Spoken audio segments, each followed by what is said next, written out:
minsan po, may mga nagsasalita na sabihin natin, anointed na anointed ito. O kaya may nagba-Bible study leading, sabihin natin, very anointed yung teacher namin na yun.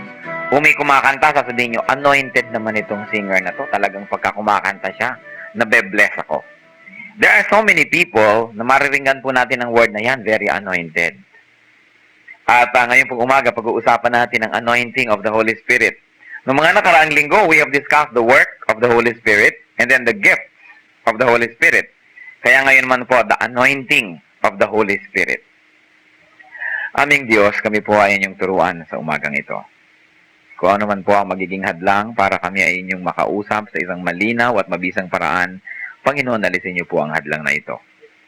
Maging ito ay kasalanan sa aming puso, mga ginawa namin, Panginoon, na karimari-marim sa inyong harapan.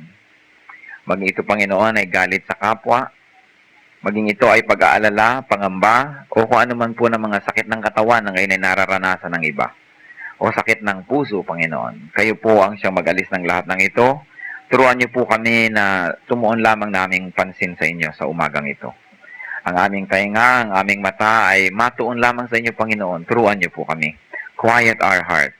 Lord, teach us to forget our cares, our worries, so that we can sit in your presence. So we can listen to you and you can speak to us. Bigyan niyo po kami, Panginoon, ng katalinuhan na maunawaan ang inyong salita at ito ay aming maipamuhay din naman. Salamat, Panginoon, sa pangalan po ng inyong anak na si Jesus, ang aming tagapagturo, ang aming Panginoon at tagapagligtas. Amen. Ito pong anointing, isa sa mga very overused words among the Christians and sometimes very misunderstood.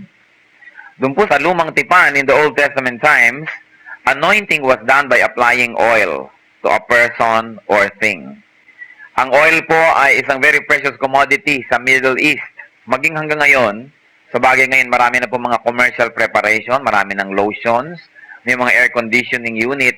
Subalit noong unang panahon, na ganun din naman kainit dyan, ang oil po ay talagang napakasarap idampi sa balat sapagkat pag tuyong-tuyo ang inyong balat dahil sa kainitan ng panahon. Dito sa atin, pag iniisip natin yung oil, sabi natin, ang lakit, kakadiri. Dahil po malagkit ang panahon dito sa atin. Ngunit sa Middle East, kung naranasan nyo na po na mag-blower ng inyong buhok, kapag summer, paglabas nyo ng bahay, ganun kainit ang buong environment. Para kayong sinisip-sip at ang bilis nyong matuyo. At para pagbibiro, kung may sampayang ganito kahaba, magsampay kayo dito, pagdating nyo sa dulo, balikan nyo, tuyo na. Ganun, kainit. Kaya yung oil, tamang-tama po sa mga pumuputok na balat. Pag dumadating ang bisita, galing sa malayong paglalakbay, binubusan ng langis sa ulo. Doon nyo makikita kung kayo estimado o hindi. Kung kayo mahal nung binisita o iginagalang kung binubusan kayo ng langis na ganyan. And anointing is the application of oil to a person or a thing. There were three kinds of application of oil nung unang panahon. Yung isa ay toilet operation, purely for hygienic and cosmetic purposes. Para bumango o para magkaroon ng skin moisturizer o para linisin ang balat. Purely for toilet operation. Meron naman po for medical operation. May sakit ka, nilalagyan ka ng mga oil for your comfort at baka sakaling ma-revive ka pag naamoy mo yung mga spices also. And there's the third kind of application of oil, sacred application, which is anointing, such as dedicating things or persons to God. And that is our subject this morning, sacred anointing. In the Old Testament times, as we have discussed, anointing is the dedicating of a thing or a person to God. Anointing is the work of the Holy Spirit. The Holy Spirit anoints a person, the oil representing the Holy Spirit. Representative lang po yung oil. The oil does not anoint. But the oil represents the Holy Spirit. And the anointing was given for certain specific occupations. May mga trabaho po, may mga profesyon, may mga papel sa buhay na kailangan ng anointing at ina-anoint po ng Diyos. Una, ang mga priests. The priests in the temples that interceded between God and men were anointed for virtue. As we can see in many examples, exemplified by Exodus 29:7. The priests were anointed. The prophets were anointed for vision and for holiness, as exemplified in 1 Kings 19:16. At ang mga hari din po ay ina-anoint. So the office of priest, the office of prophet, and the office of king were all anointed. Nakita natin po in-anoint si Saul, si David, si Solomon, si King Jehu, at marami pa pong mga kings of Israel that were anointed. The material used, as we have mentioned, is oil, symbolizing the Holy Spirit. Alam niyo po ang word na Messiah, yung tinatawag nating Mesias, came from the Hebrew word Mashiach. And also, the word Christ came from the Greek word Krein, meaning the anointed one. So, Messiah or Christ means anointed. Pag sinabi natin Jesus Christ, Jesus is the Son of God revealed in us. He will save His people. And then, Jesus Christ, Christ is the anointed one. So, we are saying the Savior who is the anointed one. When you say the word Jesus Christ, it means so much. And the Lord Jesus Christ was anointed with the Holy Spirit upon His baptism, making Him the Old Testament Messiah. Yun pong inaantay ng mga tao sa Old Testament. They were looking forward to the arrival of the Savior, the Messiah. When the Holy Spirit descended on the Lord Jesus Christ, He had the anointing of the Holy Spirit. It was a declaration na ito na ang inaantay ninyong tagapagligtas. He is the Christ. He is the Messiah. He is the anointed one. And the Holy Spirit did the anointing. Tayo po mga believers, how do we get anointed? The believers, through union with Jesus Christ, are anointed by the Holy Spirit. Sabi ni Christ, what I have, I give to you. And so He has the anointing of the Holy Spirit and He gives it to the believers. Now, anointed persons were set apart and empowered. Remember, they are set apart, inihihiwalay, and empowered. Binibigyan sila ng kakaibang kapangyarihan for a particular occupation in the service of God. Anointing is always within the context of service to God. Wala pong anointed na nightclub singer.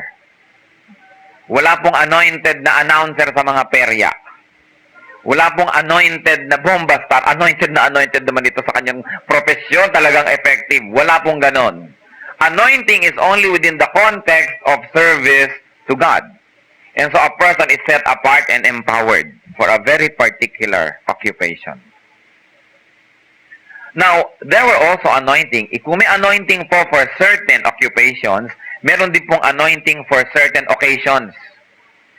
Meron pong tao all throughout anointed siya while he performs his office. Meron naman pong mga tao anointed only for certain specific occasions. For instance, Samson.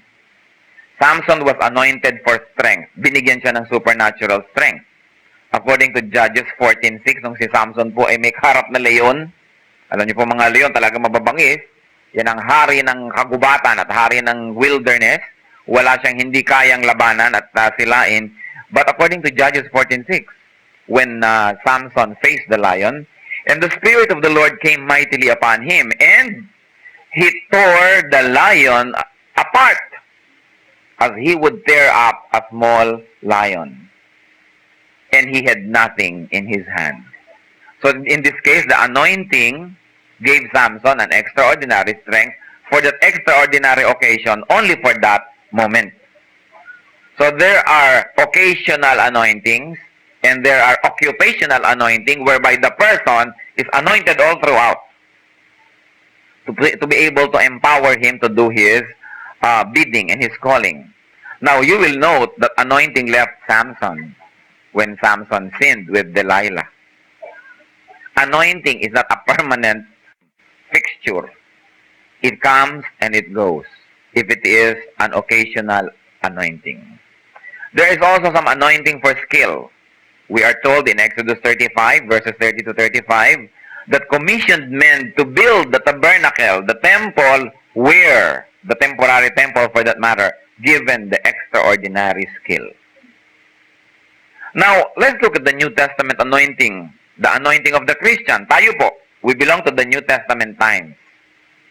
Sabi nila, there are three great dispensations. Of course, it is a scholarly oversimplification. The Old Testament dispensation under the lordship of the Father, the New Testament dispensation under Jesus Christ, and now the post-New Testament dispensation under the Holy Spirit. One and the same God manifesting Himself in three different representations and personalities in different periods of time. And so ngayon po tayo, how is the anointing of the Christian? There is also occupational anointing, especially for the really anointed teachers. Sabi po sa 1 John 2:20, and so therefore, teaching requires anointing. 1 John 2:20, but you have been anointed by the Holy One. And verse 27, but the anointing which you have received from Him abides in you. And you have no need that anyone should teach you, as His authority and anointing teaches you about everything. Sa teaching po, sa leading, in leading God's people, in teaching God's people, anointing by the Holy Spirit is the key. It is the most important aspect of all. Hindi po yung diploma na nakatapos kayo ng theology o sa isang Bible school. Sapagkat marami pong mga tapos sa mga Bible schools, bakit ganun? Walang mangyari sa kanilang ministry. Hindi po yung authorization of a secta na kayo inauthorize nila to go and preach, and without their authorization, parang wala kayong power. Hindi po yan ang mahalaga, anointing of God. Yung you were set apart and blessed by God because God chose you and called you to do that job. You know, when God calls you to do a certain job, God equips you. Kaya hindi natin pwede sabihin, hindi ko kaya, Lord, ganito lang ako, ganito. Sabi ni Lord, talagang hindi mo kaya. Ano bang kaya mo apart from me? Apart from me, you can do nothing. And so when the Lord calls you, huwag niyo sabihin, hindi ko kaya. Basta available ako at meron tayong conviction, and we're going to talk about that. How will you know if you're being called? Hindi yung tayo yan, hindi yung kaya or not. Maraming tao technically, educationally, academically kaya, pero walang mangyari sa ministry. Bakit kahit 3 oras mag-sermon ito ay mapaos, wala namang nable? Samantalang napakahusay, may PhD sa theology. Now, don't get me wrong, hindi po natin binabaliwala ang mga courses sa theology, makatapos kayo ng sa mga Bible school. Higit lalong maganda. If you are anointed and then you still go through the educational process, then you are skilled and so much the better. Pero hindi po excuse na hindi naman ako nag-aral ng theology, hindi ako pwedeng magturo, hindi ako pwedeng magpastor, hindi ako pwedeng mag-Sunday school teacher, wala akong diploma ng mga Bible schools. Hindi po yan excuse. None of the apostles went to a seminary. It is the anointing of the Holy Spirit. Kaya nga po sabi sa 1 John 2:27, but the anointing which you have received from Him abides in you, and you have no need that anyone should teach you, as His anointing teaches you about everything.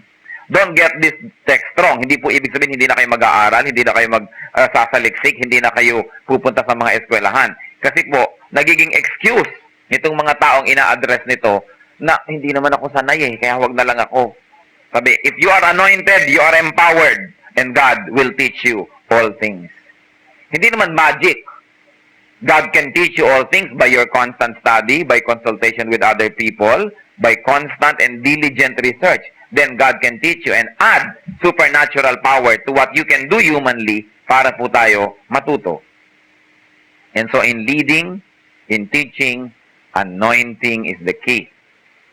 Pag humahanap po tayo ng leader, humahanap tayo ng teacher, humahanap tayo ng mga tao na gagamitin sa ministry, hindi natin tinitingnan yun lamang mga diploma, mga records ng eskwelahan. Ang unang tanong at itatanong natin sa Panginoon, Lord, is He your anointed? At madali pong ma-discern kung ang isang tao ay anointed, and we're going to that.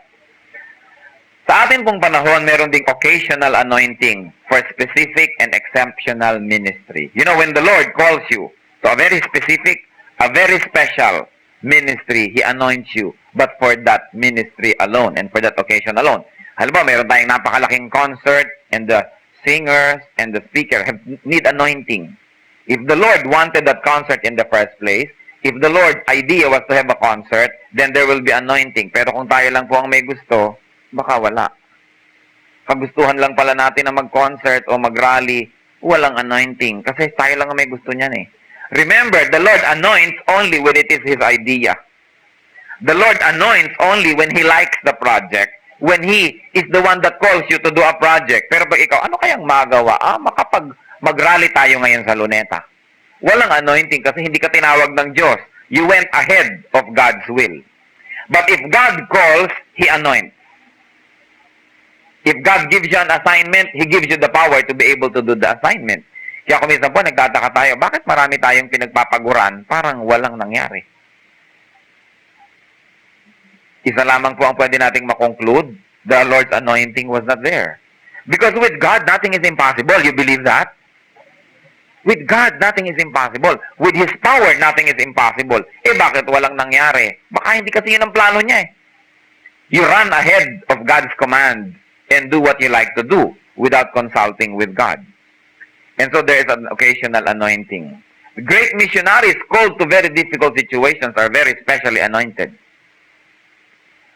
At ang atin pong mga kapatid, ang atin pong mga naging guro, ang mga naging teacher natin sa Saudi Arabia, very, very extraordinary anointing. Bakit hindi po natin sasabihin very extraordinary? None of these people that went there ever went to Bible school. None of these people that ever went there went to music schools and music clinics. And yet, the work of the Lord is ever present. And the men and women around you now are testimonies to the anointing of the Lord. When God calls you, He empowers you. The more difficult the situation, the more power He gives. That's why the impossible becomes possible. In fact, the impossible becomes easy. Sino ang magsasabi na napakarami niyong kamag-anak na nagpunta lang sa Saudi Arabia, pagbalik ay pastor na? Aba, Sunday school teacher na ito. Samantalang wala namang kahit isa dong eskwelahan. Wala kahit isang seminaryo. Wala kahit isa ng mga doctor, professors of theology and divinity na pwede magturo. Pero meron po tayong private tutorship of the Holy Spirit. And so you see, anointing is very important. Hindi nyo kailangan ng mga institusyon para magtagumpay. Ang kailangan natin ang Holy Spirit and an openness in our minds. Now, how do you know what area of service you are anointed for? Meron po ba sa inyo nagtatanong, saan kaya ako anointed? Marami po kasi hindi anointed, appointed. At kadalasan, self-appointed. Saan kaya ako anointed? Una po, kailangan nating malaman at maisip kung gusto nating malaman ang anointing natin. Una, meron kayong inner desire for a certain ministry or a certain area of service. There is an inner desire to start with and there is a conviction to do it. And that conviction is confirmed by Scripture. Una, hindi ipinagbabawal. Kahit kumbinsidong-kumbinsido kayo, di ba? Kung hindi ipinagbabawal naman ng Scripture, hindi pwede. Definitely.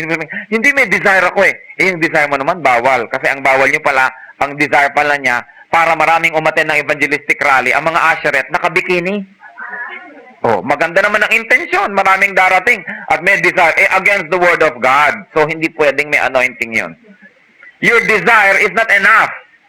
Alam niyo po, karamihan sa atin, yung ating desire, na pagkakamala natin na calling ng Diyos, yun pala, gusto lang natin, meron tayong sariling itch. Hindi pala yun ang kagustuhan ng Diyos. Desire is not enough. But first, there must be a burning, unquenchable, unstoppable desire to do a ministry. And then, conviction, confirmed by the Word of God, and confirmed by the opinion of godly men and women. Hihingin nyo ang opinion ng inyong mga leaders. Pagka hindi na dissenting opinions, hindi na yan. Alam nyo kung bakit?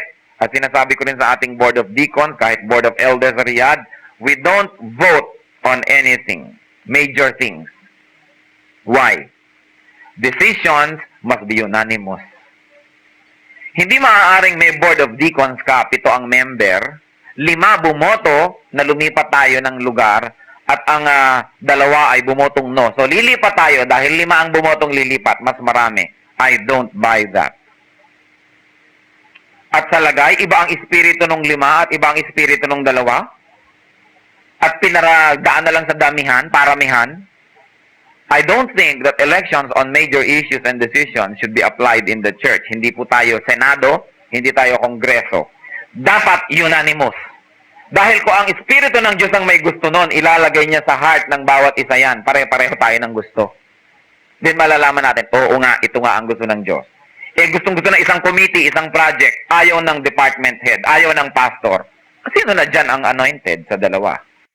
Sino na dyan ang spirit-led? Alam nga naman ang espiritu, makipaglaban sa kapwa niya espiritu. So somewhere along the line, the desire may be just a personal desire and not an anointed and a commissioned work from the Lord. So dapat 100% agree kayo lahat. Hindi pwedeng, sige, mas marami naman kaming masusunod. That's where democracy does not work in the church. Because one spirit reveals only one mind to all the people. Ngayon, sa mga leaders, board of deacons, 7 kayo, yung 6 laging agree, yung isa laging kontra. Baka ibang espiritu niyan, tanggalin sa board. Di ba? Sabi nga ng mga mapagbirong pastor, baka dapat hindi sa board of deacons, baka dapat sa board of demons. Dahil bakit laging kontra ito? Bakit iba? Hindi natin kailangan ng oposisyon sa church dahil hindi tayo senado. We don't need opposition in the church. Unity is the key in the church, not opposition. Of course, we have a space for dialogue.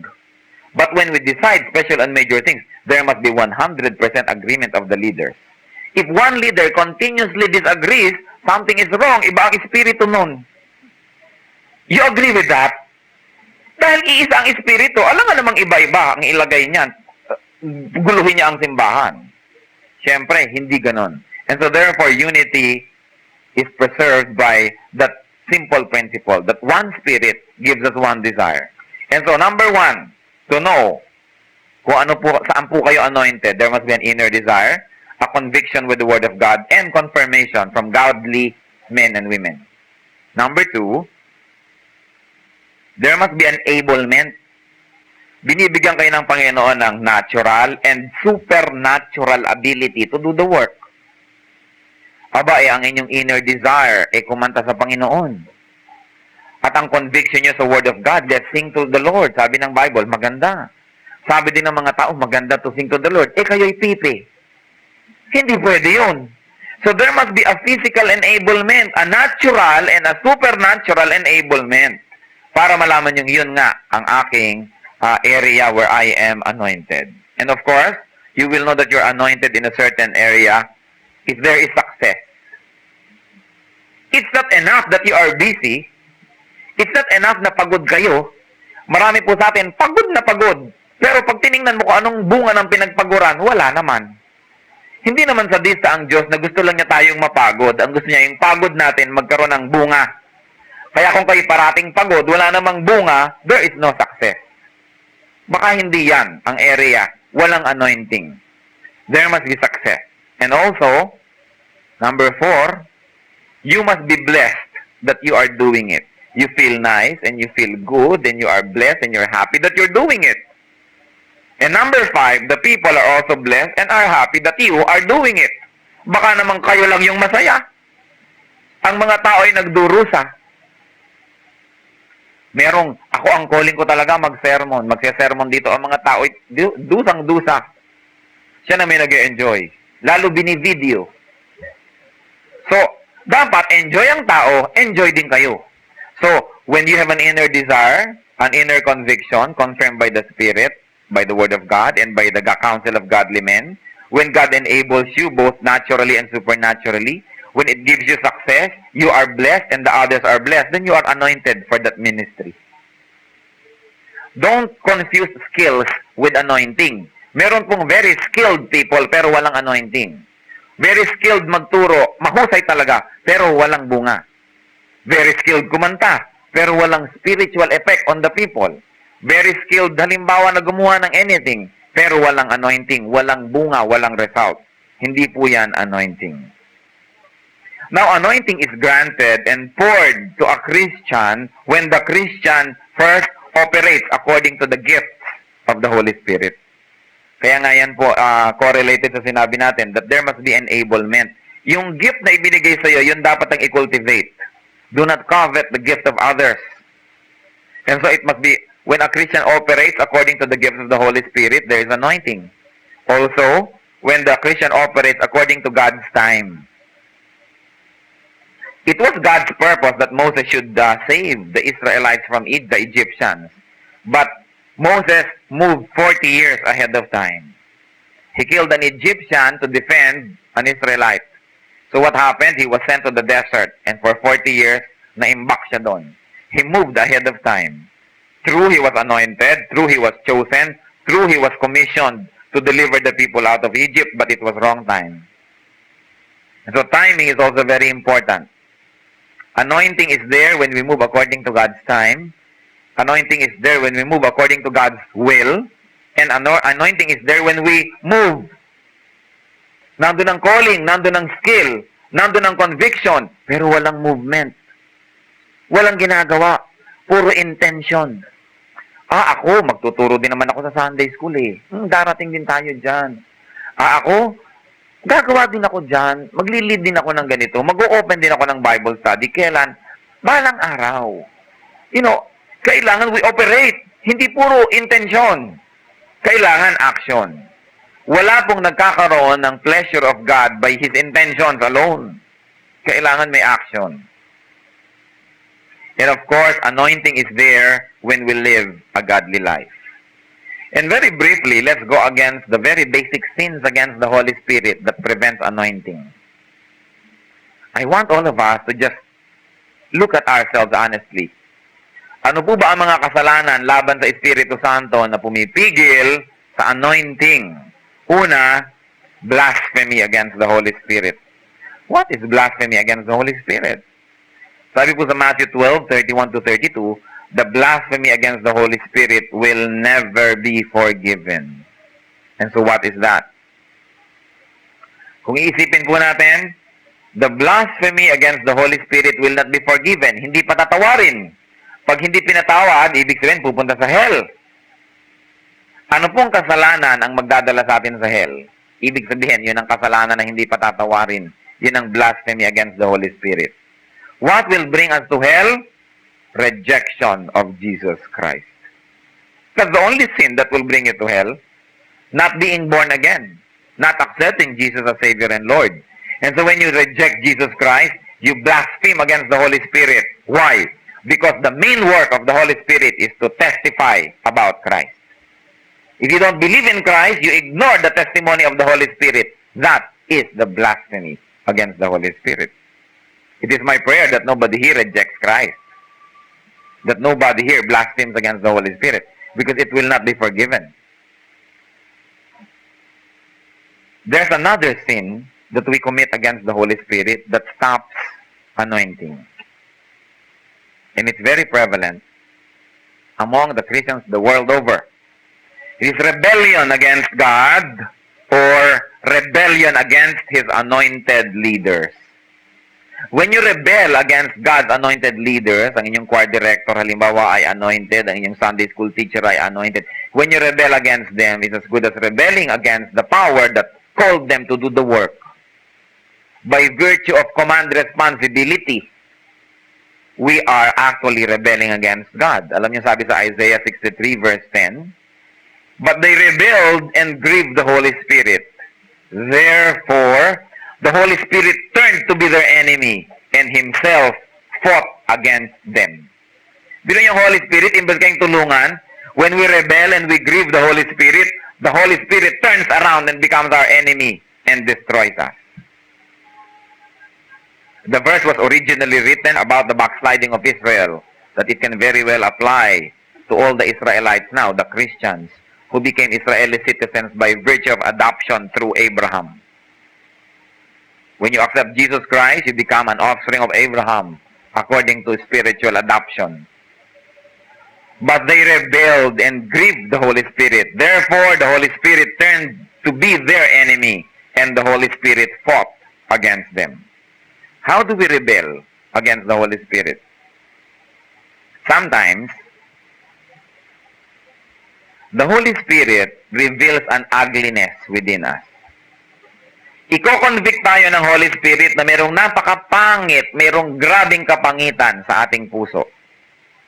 Ginagawa niya yan directly through conviction or through an anointed instrument, another Christian that is sent to you to call your attention to this ugliness in your heart. The Holy Spirit commissioned the work. Sabi ng Holy Spirit, Sister Makla, pumunta ka kay Sister X at sabihin mo sa kanya na napakasagwa ng kanyang ugali, hindi nakaka-bless. Remind her. Punta ka doon. When she rejects you, she rejects me kasi akong may utos eh. And so, the person goes. Pagkatapos, ito namang tao na sinabihan about his ugliness, ni-rebuke, pinagalitan, pinaalalahanan, whatever, imbes matuwa, at hay, salamat, nalaman kong may ugliness pala in my heart, at imbes magsisi, nagalit pa. Hoy, Sister Makla, kung ganyan-ganyan din lang ang gagawin mo sa akin, umalis-alis ka na dito, ha? Oh. Anong nangyari? We rebel against the Holy Spirit. The Holy Spirit reveals ugliness in us through a person or through the Word of God. And yet, instead of being thankful that you were reminded, instead of being thankful na tayo'y pinaalalahanan, bagamat masakit, nagalit pa tayo sa tao. Nagalit pa tayo. Ano nangyayari? We rebel against the Holy Spirit. It was commissioned by the Spirit. Now, not everybody that will come to you and talk about your kabulukan was commissioned by the Holy Spirit. Merong commissioned by taning para tayo discouraging. So, titingnan nyo kung totoo. Pagka sinabi sa yung alam mo, ganito ka, alam nyo namang hindi totoo. So, hindi yun padala ng Holy Spirit. Vexation of the Spirit yung ipinapadala na yan. Pero kaya pag may nagsabi sa atin, we stop and say, I will study that matter. Minsan nawawalan tayo ng material thing. Minsan nawawalan tayong pera. Minsan nawawalan tayo ng bahay. Minsan nawawalan tayong kaibigan. Nawawalan tayong trabaho.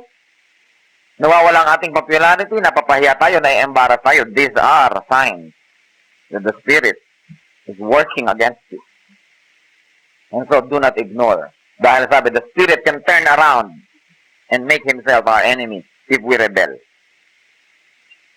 There's another sin against the Holy Spirit, resisting the Holy Spirit. Clear na ang calling niya sa Lord. Mag-enroll sa Bible school. Tinatawag ka for pastoral work. Ayoko. It's against my plan. Spirit na yung kinakasamaan mo ng loob, lapitan mo at magsabi ka na sumama ang loob mo, humingi ka ng tawad. Ayoko. Pride, it stops us. We resist the Holy Spirit. Sinasabihan ka na ng Spirit na ibaba mo ang iyong pride. Ayaw mo pa rin. Ayaw mo makipagkasundo. Mauna muna siya. You are resisting the Holy Spirit.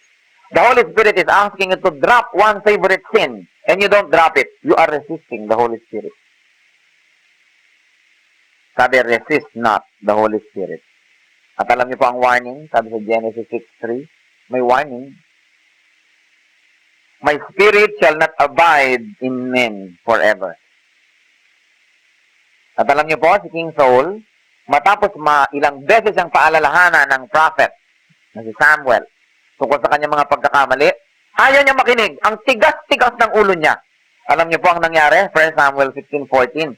Now, the Spirit of the Lord departed from Saul, and an evil spirit was sent by God to torment him. Nakita niyo? Espiritu ng Diyos, he was anointed. This is not salvation. Ang pinag-uusapan dito, the anointing.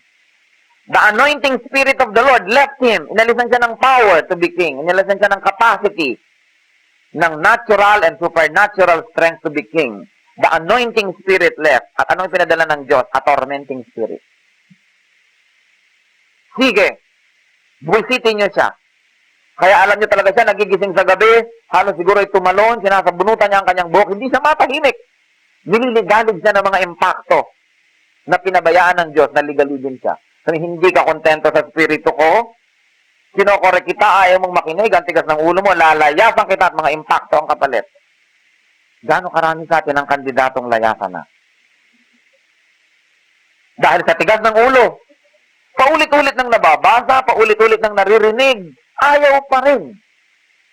Anong ating binasa nun na nasa Psalm, according to Daniel, those that refuse to listen to God will be broken beyond repair. He that continuously and stubbornly remains hard-headed will be broken beyond repair. Remember that. God is not mocked. Hindi pwedeng biru-biruan. He that continues na tigasan ang ulo niya, ayaw makinig, babaliin, dudurugin, at hindi na makakabangon muli. Ganyan ang nangyari kay Saul. You know, Saul lost in battle and he committed suicide. The anointing left him.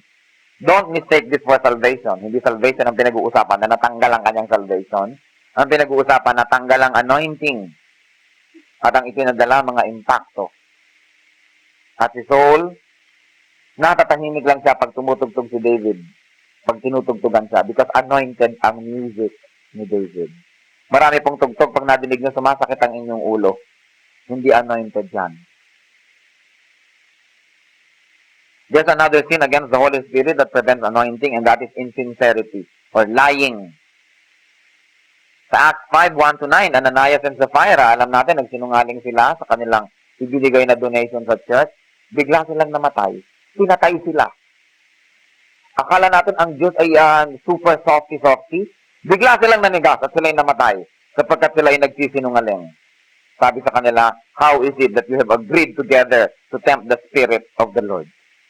That you are lying. You are insincere.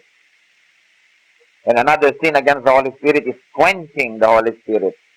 Yung quenching po, naranasan nyo na ba na may apoy, yung tunay na nag-aapoy na ganyan, natatakpan ninyo, mawawala ng hangin, mamamatay ang apoy? Kasi kailangan po ng apoy ng hangin. Kaya hinihipan pa yan Pinapay pa yan. Pag walang hangin, namamatay ang apoy. And so, quenching the Holy Spirit, parang pinapatay natin ang apoy ng Holy Spirit. We suffocate the Holy Spirit. Why? When we do not listen. Sabi sa 1 Thessalonians 5:19-20, do not quench the Holy Spirit. Huwag ninyong patayin unti-unti ang presensya ng kanyang apoy hanggang siya'y matahimik na. Yun pong hindi natin pagsunod sa ating konsyensya, hindi natin pagsunod sa udyok ng Espiritu Santo, unti-unti natin pinapatay yung apoy. At alam niyo, pag namatay ang apoy, anong natitira? Abo.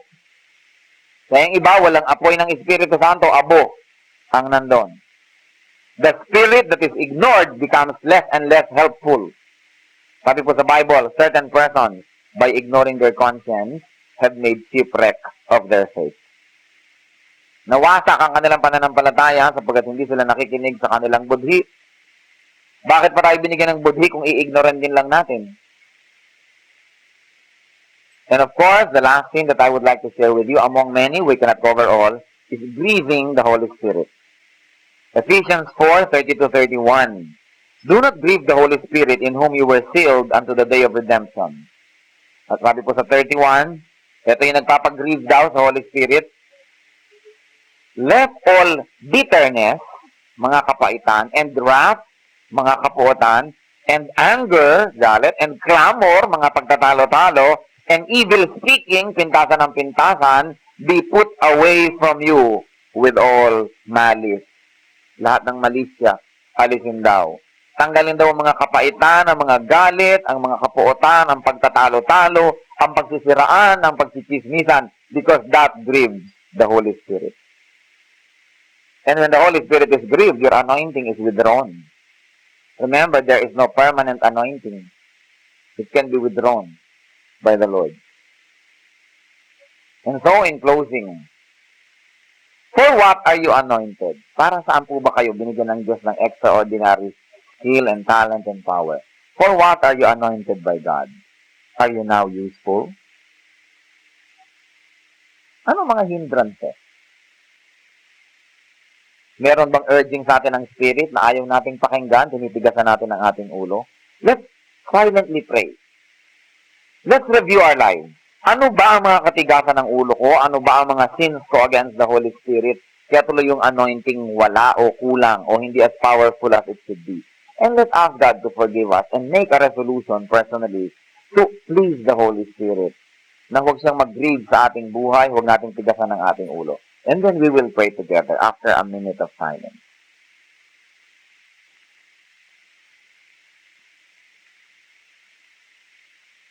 Let's all rise and bring our petitions and confessions to God. Ama naming Diyos, marami po kaming pagkukulang sa inyo. Mga hindi namin pakikinig sa pagtawag ng Espiritu Santo. sa amin pong outright disobedience, sa aming delayed obedience, at sa aming partial obedience. Patawarin niyo po kami, Lord. Bayaan niyo po ng inyong Espiritu Santo ay manumbalik kung ito ay umalis. Ang kanyang anointing, Panginoon, ay maging powerful ulit. At magamit mo po ang bawat isa for your glory alone, for the growth of your church, for the perfection of the saints, and to serve your people.